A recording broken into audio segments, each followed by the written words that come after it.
बात कर रहे थे आप, 2000 का नोट नजर नहीं आता, और आपने जब नोटबंदी की तो उस नोटबंदी के चलते न जाने कितनी जाने गई हैं।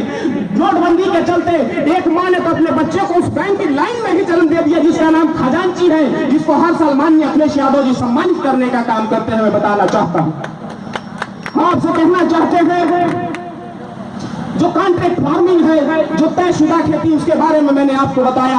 अगर जब आपको कह देगा कंपनी मालिक कि इतने में आपको खेती करनी है, इतना ही लगाना है, तो आप उसके स्वयं मालिक नहीं रह जाएंगे। तीसरी बात कहना चाहता हूं, जो भंडारण और स्टॉक की बात है, जिस तरीके से अधिनियम 1955 लाया गया था, उस 1955 को जो सफेद कानून था, अब उस सफेद कानून को हटाकर एक काला कानून लाया जा रहा है। यानी कि भंडारण की जो व्यवस्था की जा रही है, स्टॉक की जो व्यवस्था की जा रही है, मान के चलिए अगर हमारा 10 बीघा खेत है, लेकिन हम 10 बीघा खेत अगर बोने वाले भी हैं, तो कितने किसान हैं जो अपना कोल्ड स्टोरेज बना के रखे हैं, या भंडारण करने के लिए गेहूं, चावल, धान या आलू रखने के लिए अलग से व्यवस्था बनाए हैं। यहाँ का छोटा किसान रहने को तंग हाल है, जिसका परिवार है उसके रहने की संपूर्ण व्यवस्था नहीं है, तो अपना भला धान गेहूं कहां से स्टॉक करेगा? वो समय का इंतजार करेगा कि महंगा होगा तो हम बेचेंगे। यह संभव है? कदापि संभव नहीं है। इन्होंने भंडारण को एक सफेद झंडी दिखा दी, इन्होंने भंडारण को हरी झंडी दिखा के जो काला कानून था उसको सफेद बना दिया, और उन्होंने कह दिया कि भंडारण किया जा सकता है, लेकिन आपदा और युद्ध के समय भंडारण बस नहीं होगा, अन्यथा अनलिमिटेड भंडारण जितनी आपकी क्षमता है आप कर सकते हैं। जरा मुझे बताइए, अगर मैंने 20 रुपए किलो गेहूं बेच दिया, मान लिया मैंने एमएसपी के हिसाब से 20 रुपए प्रति किलो गेहूं बेच दिया, और किसी ने भंडारण करके स्टॉक करके अपने गोदाम में सारे क्षेत्र या गेहूं अपने पास रख लिया, आलू अपने पास रख लिया, 20 रुपए किलो तो हमने बेच दिया, लेकिन जब उस क्षेत्र के लोगों को खाने की आवश्यकता पड़ी, अपने रोजमर्रा के जीवन को चलाने की आवश्यकता पड़ी, तो जरा बताइए बेचते समय कौन रेट तय करेगा? जो उसका मालिक है वही तो करेगा। आपका 20 रुपए किलो लिया हुआ गेहूं वो चाहेगा तो 40 रुपए किलो बेचेगा, चाहेगा तो 50 रुपए किलो बेचेगा, आप उसको रोक नहीं सकते। और कोई प्रशासनिक अधिकारी भी जाता है अगर उसके भंडारण पे स्टॉक पर, तो सीधा ऐसे कहेगा चल हट।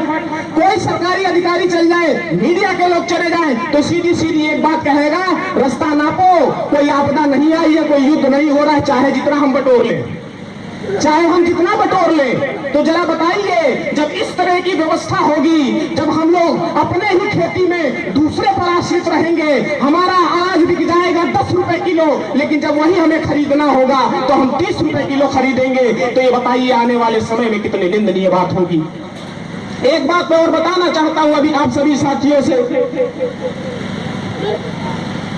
कैसे ना कहें ये हुकूमत गुनहगार नहीं, कैसे ना कहें ये हुकूमत गुनहगार नहीं, कातिल है मगर हाथ में तलवार नहीं, और उस बात को एक दिन उजड़ना है यकीनन जिस बात का माली ही वफादार नहीं।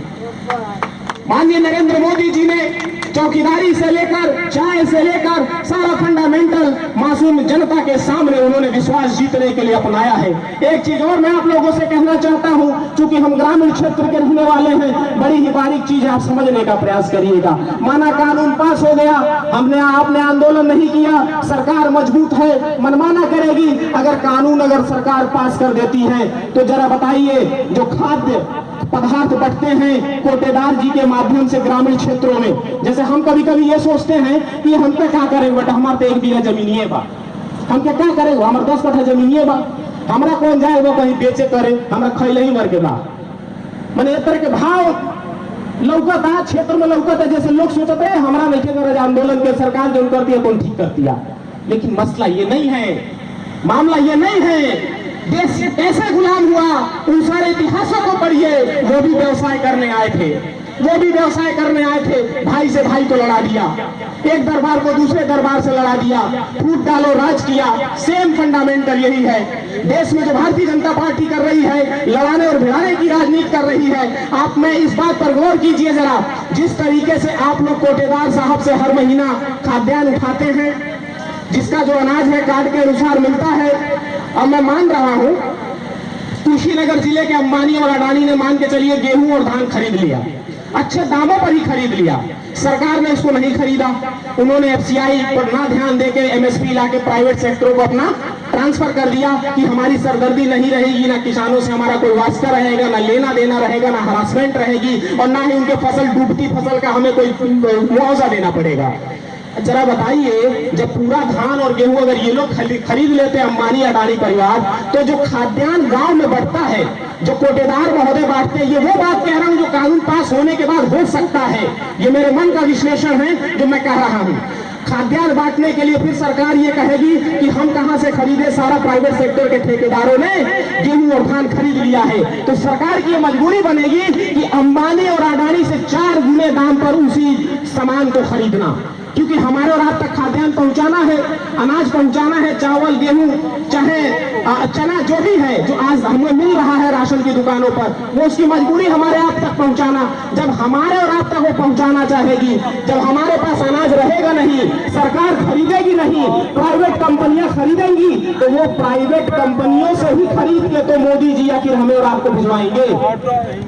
यही ना तरीका है। जब वो उनसे खरीदेंगे, हमसे खरीदे 20 रुपए, और जब अंबानी जो उनका एग्रीमेंट करेंगे, जिस तरीके से राफेल का आपने सुना होगा कि कांग्रेस की सरकार में जितने में राफेल का डील तय हुआ था, उससे सिर्फ 4 गुना अंबानी परिवार को आगे करके उस राफेल को खरीदा गया।